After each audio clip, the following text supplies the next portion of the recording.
Muy buenos días, queridos hermanos.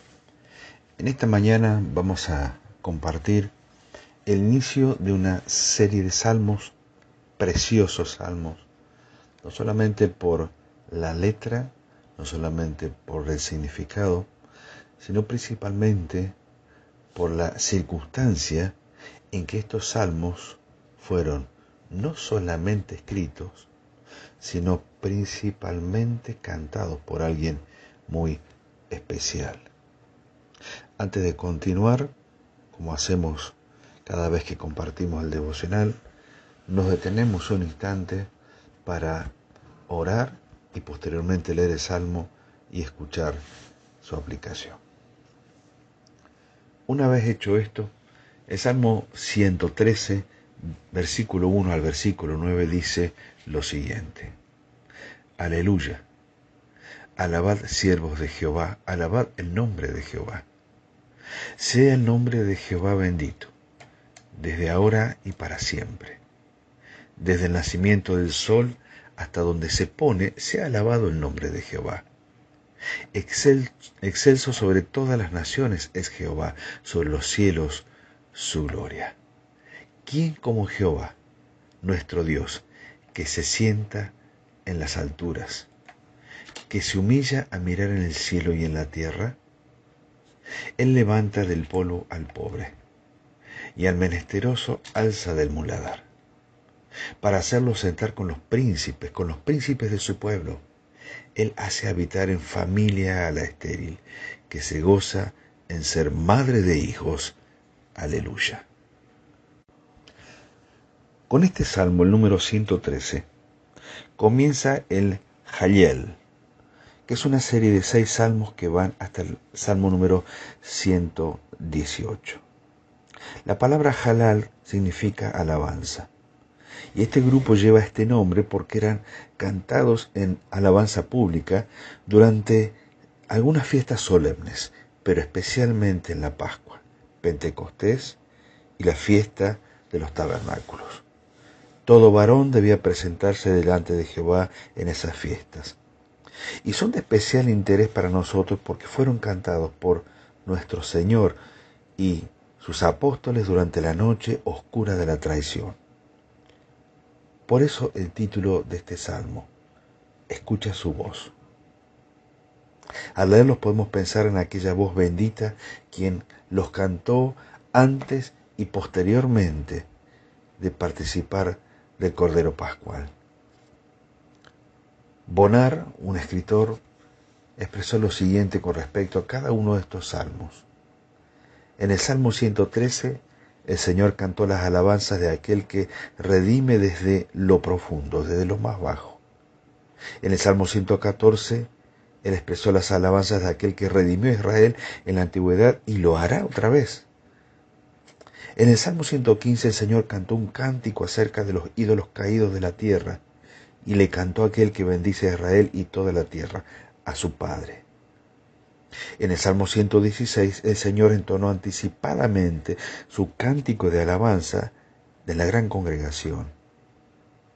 Y en el Salmo 118, antes de ir a Getsemaní, cantó la historia de sus sufrimientos, su conflicto, su triunfo y su glorificación.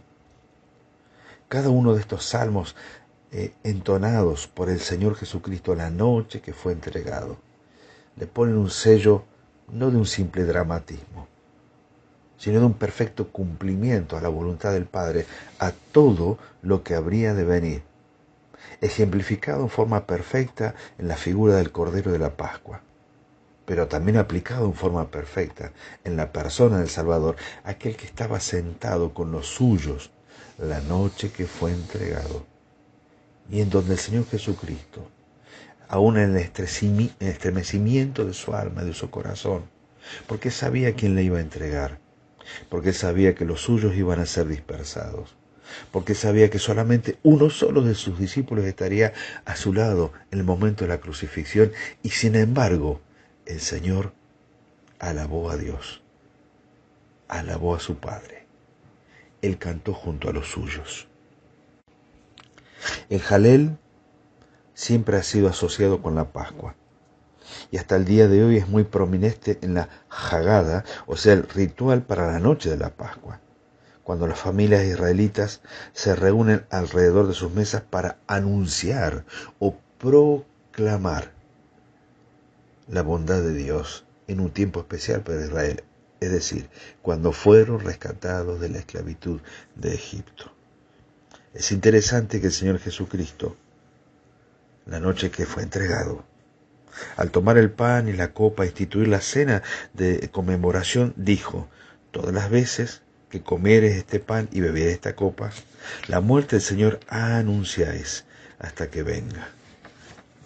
Si el pueblo de Israel tenía tanto para anunciar acerca de aquel Dios que los liberó, ¿cuánto más el Señor cuando propone esta nueva celebración, que es la recordación de su obra, de su persona, lo hace desde la expectativa o desde la perspectiva del anuncio? El Señor le decía a la iglesia: anuncien su liberación. Cada uno de los hijos e hijas de Dios que participamos cada primer día de la semana, lo hacemos con este sello, con esta impronta. Anunciemos la muerte del Señor, es decir, el momento de nuestra liberación cuando creímos en Él como nuestro único y suficiente Salvador. La noche que fue entregado, cuando el Señor canta este salmo, Él cambió la gran conmemoración de la liberación de Egipto en una fiesta que recuerda una redención infinitamente más grande. Los efectos de la liberación de Egipto tenían como objetivo un pueblo en especial, un grupo de personas en particular, un número conocido y establecido en la tierra, y del cual Dios había tomado nota en cuanto a su gemir, su lamento y su sufrimiento. Pero la redención que estaba por venir, aquella de la cual el Señor anticipaba antes de ir a la cruz, era por un mundo completo, millones y millones de personas que no podemos contar, de las cuales nosotros también formábamos parte. Un clamor desde lo más profundo de nuestra alma, cuando nos dábamos cuenta que no podíamos escapar de nuestro pecado y de las consecuencias. El Señor, cuando canta el Jaliel, cuando canta el Salmo 117, no está mirando solamente, únicamente, y aunque Él lo festejaba como buen judío que era, no estaba mirando exclusivamente al pueblo de Israel, miraba una liberación mucho más grande, mayor, para toda la humanidad, pero que también incluía al pueblo de Israel. Este es un salmo de pura alabanza. Empieza y termina con aleluya. Es decir, que la alabanza en cada uno de nosotros es algo que nunca podremos hacer, es decir, hemos colmado la medida de la alabanza a Dios. Empezar y terminar para nosotros es una cuestión constante. Nuestra alabanza no se termina. Comienza en la tierra, continúa en el cielo, porque es un llamado a alabar a Dios que, aunque está entronizado en majestad en los cielos, condesciende a mirar y cuidar a los pobres y humildes de la tierra. Este salmo tiene una división natural.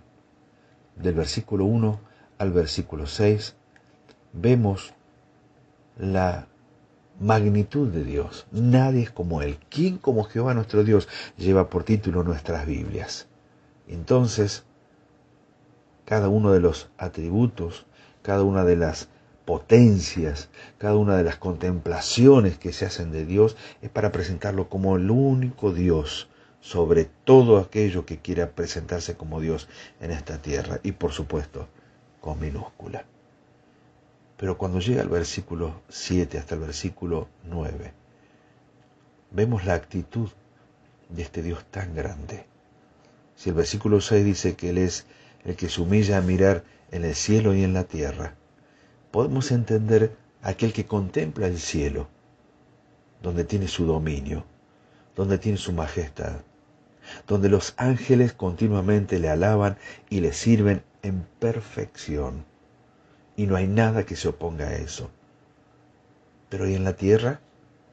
ahí estamos nosotros, que por causa de nuestro pecado y formar parte de la gran cantera de la humanidad sin Dios, lo único que hicimos fue ofenderle constantemente con nuestra vida lejos de Él. Y sin embargo, dice que se humilla a mirar no solamente en la perfección del cielo, sino que se humilla a mirar en la imperfección de la tierra. Él levanta del polvo al pobre y al menesteroso alza del muladar. El Señor Jesucristo, la noche que cantó este salmo, sabía que esto lo había cumplido. Ya no estaba cantando solamente sobre su Padre. Él estaba cantando acerca de Él mismo. Y podía mirar hacia atrás a cada uno de los actos de amor, de misericordia, de condescendencia, de generosidad, de paciencia que había tenido para con los suyos, un pueblo que lo rechazó y que lo llevó a la cruz. Y sin embargo sabía que le estaba haciendo las obras de su Padre. Levantó del polvo al pobre. Al que nada tenía lo levantó del muladar, del basurero, para hacerlo sentar con los príncipes de su pueblo.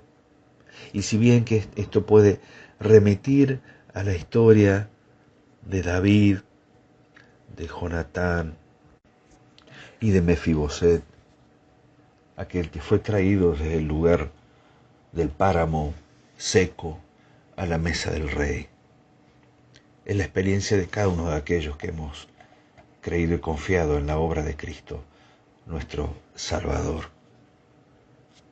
Él nos hizo sentar sin dudas en aquellos lugares a los cuales nosotros no podíamos acceder.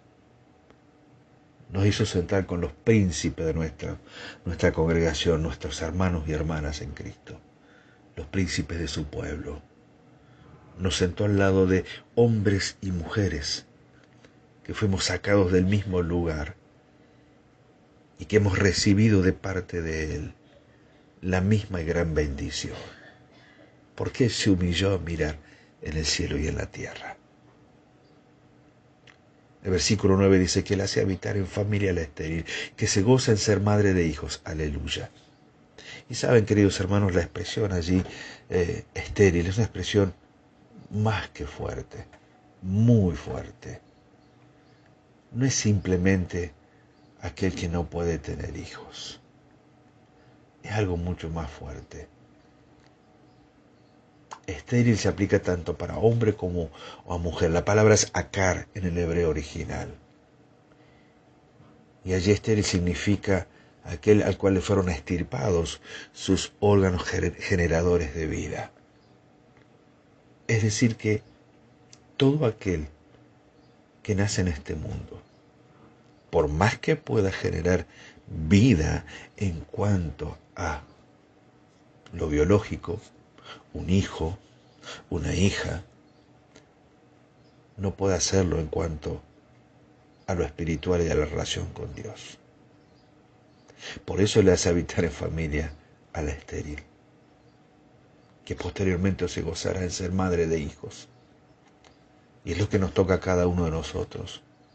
Porque cada vez que compartimos a Jesucristo el Salvador, nuestro Salvador, mi Salvador, compartimos vida.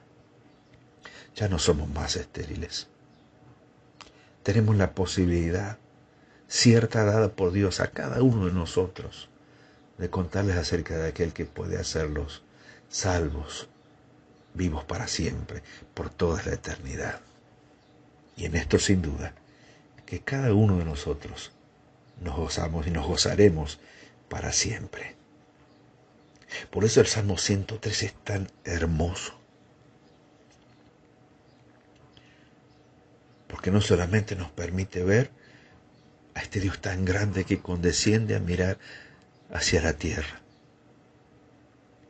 Nos permite ver el accionar de Dios en la tierra, en la persona del Señor Jesucristo. Cómo anduvo por este mundo haciendo el bien. Pero cómo los efectos de su obra en la cruz se extienden hasta nuestra vida como lo hizo algún día y cómo se sigue extendiendo hasta el día de hoy. Porque hasta el día de hoy el Señor quiere levantar del polvo al pobre, al menesteroso alzarlo del muladar, nos quiere sentar con los príncipes de su pueblo. Él tiene el poder para hacer habitar en familia a la estéril, que se gozará en ser madre de hijos. Y eso nos toca de cerca a cada uno de nosotros. Por eso, queridos hermanos, en esta mañana le puse por título a este salmo: escuchemos su voz. Y cuando lo leamos, aunque nunca escuchamos su voz audiblemente, la voz del Salvador, pero es Él el que cantó esa noche, la noche que fue entregado. Y aún en el momento más alto y triste de la traición, el Señor Jesucristo alabó a Dios, porque sabía que la obra de su Padre era perfecta en todo sentido, en todo aspecto, en toda aplicación y en todo alcance. Que al leer el Salmo 113, queridos hermanos, podamos detenernos para alabarlo, comenzar con un aleluya y terminar con un aleluya. Que el Señor les bendiga y que bendiga su palabra.